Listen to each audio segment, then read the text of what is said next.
أعوذ بالله من الشيطان الرجيم بسم الله الرحمن الرحيم رب اشرح لي صدري ويسر لي أمري واحلل عقدة من لساني يفقهوا قولي واجعل لي وزيرا من أهلي يا رب زدني علما يا رب زدني علما يا رب زدني علما السلام علیکم ورحمۃ اللہ وبرکاتہ۔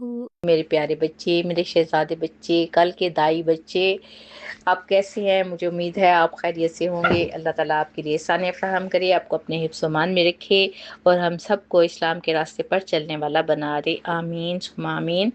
آئیے دیکھتے ہیں پچھلے لیسن میں ہم نے کیا پڑھا۔ ہم نے دیکھا اللہ تعالیٰ نے حق کو رد کرنے والوں کے بارے میں فرمایا کہ کیا وہ کسی عذاب کے آنے کا انتظار کر رہے ہیں جو کہ زلزلے کی صورت میں ہو اور دنسا دے، یا پھر روزمرہ کے کام کرتے ہوئے آ جائے، یا خوف کے عالم عذاب آ جائے۔ آخر میں اللہ تعالیٰ غور کرنے کو کہتے ہیں کہ ہر چیز کے سائے بھی اللہ کو سجدہ کرتے ہیں۔ آج ہم پڑھتے ہیں سورۃ النحل کی آیت نمبر 49۔ وَلِلَّهِ يَسْجُدُ مَا، اور اللہ ہی کو سجدہ کرتی ہے جو کچھ فی السماوات والارض، فی السماوات آسمانوں میں ہے، وما فی الارض، اور جو زمین میں ہے، من دابۃ، کوئی بھی چلنے والا جانور ہو، والملائکۃ، اور فرشتے بھی، وہم لا یستکبرون، اور وہ تکبر نہیں کرتے۔ کون تکبر نہیں کرتا؟ فرشتے تکبر نہیں کرتے۔ اب اس آیت میں اللہ سبحانہ وتعالیٰ وضاحت سے بتا رہے ہیں کہ اللہ ہی کو سجدہ کرتی ہے ہر وہ چیز جو آسمانوں اور زمین میں ہے۔ اب یہاں سجدہ سے مراد ظاہری طور پہ جھکنا نہیں ہے، بلکہ مکمل اطاعت اور فرما برداری ہے۔ اطاعت اور فرما برداری بھی سجدے ہی کے زمرے میں آتے ہیں کہ اللہ میں نے سر جھکایا تیرے احکامات پر، یعنی کائنات کی ہر چیز اللہ کے حکم کے تابع ہے۔ کسی حدود، کن حدود میں تابع ہے؟ یعنی اللہ تعالیٰ اور زمین میں جو کچھ بھی ہے، آپ بھی تصور میں لائیں اور بتائیں کون سی چیز ان حدود سے باہر ہے۔ یہ پوری کائنات کی ایک جامع تعبیر ہے، آپ گن کر شمار نہیں کر سکتے، ایسا ہی ہے نا؟ اس آیت میں اللہ تعالیٰ نے کچھ مخلوقات کی بات کی ہے۔ سب سے پہلے پاؤں پر چلنے والوں کی بات کی گئی ہے۔ آپ اندازہ لگائیں کتنی قسم کے ہوں گے؟ اس میں انسان، جانور، حشرات سب شامل ہیں نا؟ یعنی ہر جاندار اپنی فطرت کے مطابق اللہ کے حکم کا پابند ہے۔ اور پھر اللہ تعالیٰ نے فرشتوں کا ذکر فرمایا کیونکہ وہ مکمل اطاعت کا نمونہ ہے۔ اللہ تعالیٰ نے فرشتوں کے لیے فرمایا کہ وہ انسان کی طرح تکبر نہیں کرتے۔ دیکھیں کائنات کی ہر چیز اللہ کے حکم کے تابع ہے۔ سورج کا طلوع و غروب ہونا، ہواؤں کا چلنا، بادلوں کا آنا، درختوں کا اگنا، یہ سب اسی سجدے کی شکلیں ہیں نا؟ یعنی اللہ کے بنائے ہوئے نظام کے تابع ہونا ہی گویا سجدے کی اطاعت اور فرما برداری کی ایک شکل ہے۔ فرشتوں کو مکمل اطاعت کرنے والا بنا دیا، جبکہ انسان کو اختیار دیا گیا، اس لیے وہ کبھی اطاعت کرتا ہے، کبھی سرکشی کرتا ہے۔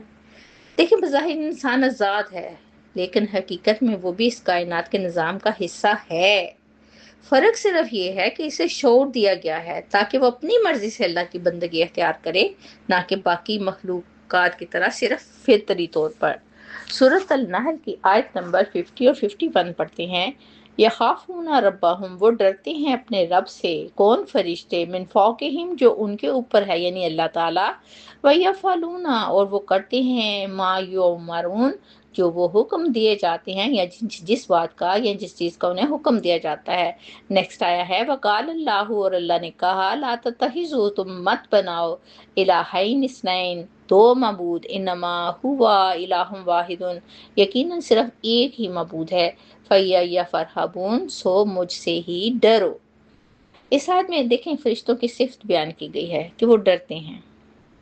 یہاں خوف سے مراد اللہ تعالیٰ کی عظمت، جلال اور جواب دہی کا گہرا احساس ان کے دل میں ہوتا ہے، نہ کہ عام دنیاوی ڈر۔ وہ جانتے ہیں کہ ان کا رب وہ ہستی ہے جو ان کو پیدا کرنے والی ہے، پالنے والی ہے، مکمل اختیار رکھنے والی ہے۔ اب فرشتے تو چونکہ اللہ تعالیٰ کی حقیقت کو پوری طرح جانتے ہیں نا، اس لیے ان کے دل میں اللہ تعالیٰ کی بڑائی کا ایسا احساس ہوتا ہے جو انہیں ہر لمحہ اس کے حکم کا پابند رکھتا ہے۔ من فوقہم جو ان کے اوپر ہے، مطلب اللہ تعالیٰ ان پر مکمل اقتدار رکھتا ہے، وہ اس کے حکم کے تابع ہیں اور اس کی نگرانی میں ہیں، اور وہ ہر حکم بجا لاتے ہیں جو انہیں اللہ تعالیٰ کی طرف سے ملتا ہے۔ دیکھیں فرشتوں کے اندر اپنی خواہش یا نافرمانی کا کوئی اختیار نہیں ہوتا، ان کی پوری ہستی اللہ کے حکم کی تعمیل کے لیے ہے۔ آیت نمبر 51 میں اللہ تعالیٰ نے فرمایا، مطلب یہ کوئی عام بات نہیں ہے، بلکہ حال کے کائنات کا قطعی حکم ہے کہ نہ بناؤ، نہ اختیار کرو، یعنی اپنی مرضی سے دو معبود نہ بناؤ۔ یہاں دو معبود بنانے کی ممانعت کی گئی۔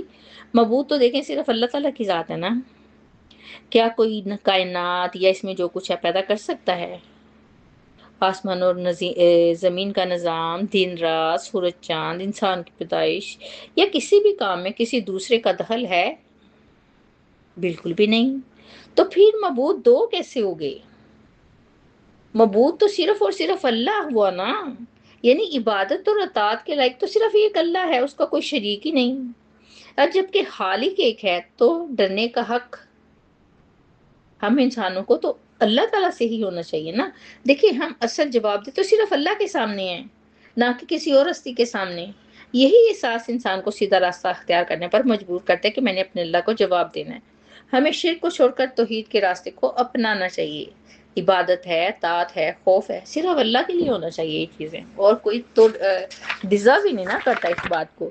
سورۃ النحل کی آیت نمبر 52 اور 53 پڑھتے ہیں، وَلَهُ اور اسی کا ہے، ما فی السماوات والارض جو کچھ آسمانوں اور زمین میں ہے، وَلَهِ الدُّونَ وَالْأَرْضِ وَلَهُ الدِّينُ وَاسِبًا اور اسی ہی کی اطاعت ہے ہمیشہ، افغیر اللہ تتقون تو کیا اللہ کے علاوہ تم کسی سے ڈرتے ہو؟ نیکسٹ آیا ہے، وَمَا بِكُم مِّن نِّعْمَةٍ اور جو تمہارے پاس کوئی نعمت ہے، فَمِنَ اللَّهِ تو وہ اللہ تعالیٰ کی طرف سے ہے، ثُمَّ إِذَا مَسَّكُمُ الضُّرُّ پھر جب پہنچے تمہیں کوئی تکلیف، فَإِلَيْهِ تو اسی کی طرف، تَجَرُونَ تم آہوزاری کرتے ہو۔ اس آیت میں اللہ سبحانہ تعالیٰ فرماتے ہیں کہ اسی کا ہے۔ کس کا ہے؟ اللہ تعالیٰ کا ہے۔ جو کچھ آسمان اور زمین میں ہے، یعنی پوری کائنات کی ملکیت تو صرف اللہ کے پاس ہے نا، کوئی اس میں شریک نہیں۔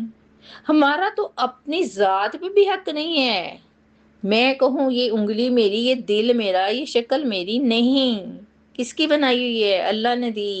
کس نے پیدا کیا؟ اللہ نے پیدا کیا۔ تو پھر مجھ میں میرا کیا ہے؟